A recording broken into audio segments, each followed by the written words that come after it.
good teams worry about the details. The stuff that y'all think we tripping on, it matters. And the good teams do that.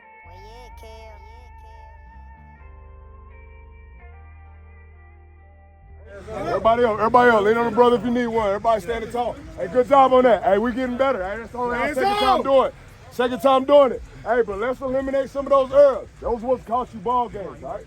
Make sure when you get tired, you're still able to complete your task. Full speed, without any mental errors. Everybody good on that? And this simple task, touching the line, all right?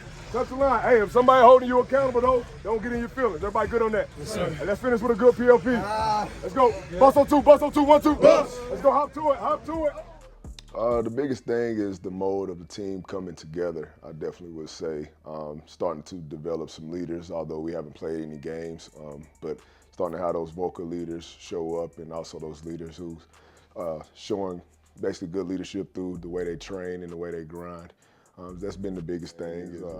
When you're having a new team and not knowing who's going to step up on that field, it's always good to have, especially those older guys, get to set the culture on where the team is going. We've had tremendous gains in here in the weight room. We've seen a lot of development as far as our plyo training, our speed training, and our numbers that we've seen. We've been tracking that week in and week out. And we like where we at right now. Right now we're peaking, and that's where we like to be when we hand these guys off to the coaches. Yeah, so for me, that's why I do it. It's kind of like why I got into this profession, is to be able to help people obtain goals that they didn't even think that they could reach. And that's been kind of the beauty of this transition. I know last time when me and you talked, we kind of talked about you want somebody to hand you something at this point, you know what I mean? And last time we got handed something, it was down here. Now it's up a notch, but now we're taking this notch up a little bit, and it's good to see guys, that's come from other places and be able to hit some things that they haven't been able to hit before. Kind of verifies and solidifies what we're doing here as a strength conditioning staff. It was good for all of us to come together for the first time. Like I said, we had that winter training season where it's kind of the team kind of doing similar things. The break off and the trust that I have to instill in these guys now is now we break off and do kind of more individualized training. So we have a coach that handles our trenches. We have a coach that handles our combo guys, a coach that handles our skill guys, and then we also have incoming freshmen who aren't really ready to join the team and do fully what the rest of the team do when they fresh out of high school. So we have to basically work on their fundamentals and do more foundational type lifts with them. So we have a coach that handles them as well. So just making sure we go through the proper channels on all that. We always checking in and checking on progress. I get to float, I get to see it all, but it's been a beautiful thing.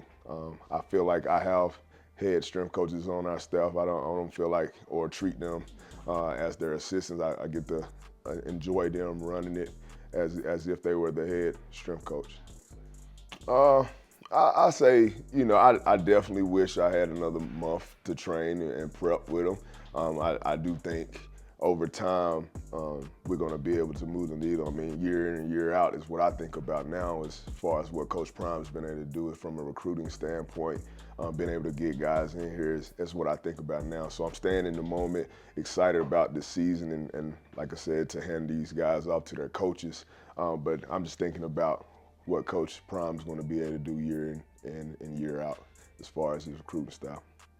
I know a lot of people feel like being from Georgia, it's just like, oh, well, you doing Georgia stuff. It's kind of different. Like, you can't just take Georgia stuff when I went to a Jackson State and apply that there. You don't have the same equipment. You don't have the same staff. There's a few things that you would like to implement that you can't. So you just reach in that bag whenever you need to. I've had some tremendous guys that I've been up under, starting with Mega Harrison and Ron McKeefery when I was at Tennessee. I was at Cedric Walthall at North Carolina A&T, Mark Hill when I was at Indiana. I got Brian Hess, I was under him at Army, West Point, and North Carolina, he's been a tremendous help to me throughout my entire career. And then going with Scott Sinclair at the University of Georgia, I think you just reach in and take as you feel is applicable to your program and your setup and your situation here, and what's going to benefit the guys the most. Yeah, I mean, I think about the team. I think about, the staff and Coach Prime trusting me with his guys. I think about him allowing me to build my staff here and the work that we know that we planned out this whole thing and try to prepare these guys for the season. Then I think about the athlete who's put in that actual work. All we did was give him the plan, but he had to trust in us as well and put in the sweat, blood, and tears because it's a grind. Summer is a grind. So to see them make the plays is just knowing all the hard work that they put into it and just being extremely happy. It's kind of tough. That's a tough question.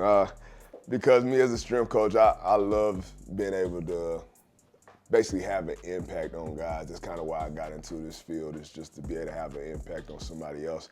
So, so the transition piece that you have in strength conditioning, we're kind of year-round for us. We don't really get too many breaks. So I think the biggest thing is you still have two separate teams. You have a travel team, you have a non-travel team. So the non-travel team still will be training 4 times a week, while we have our travel team who's going to be actually competing in games on Saturdays.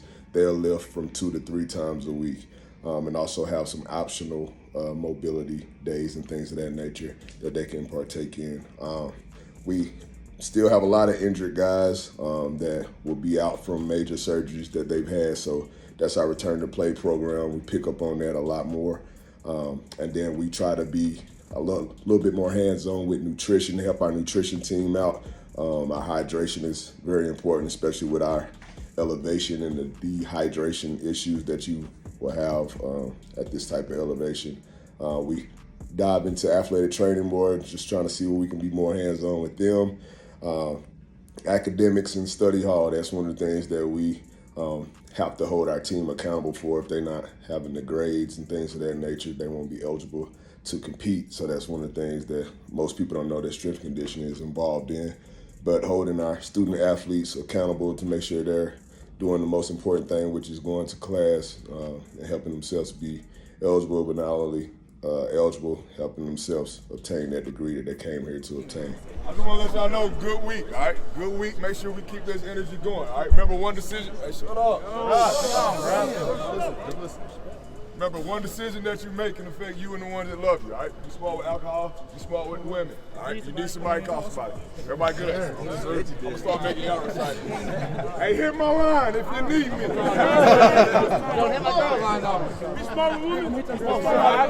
Stand down 3, family, on me. 1, 2, 3, family.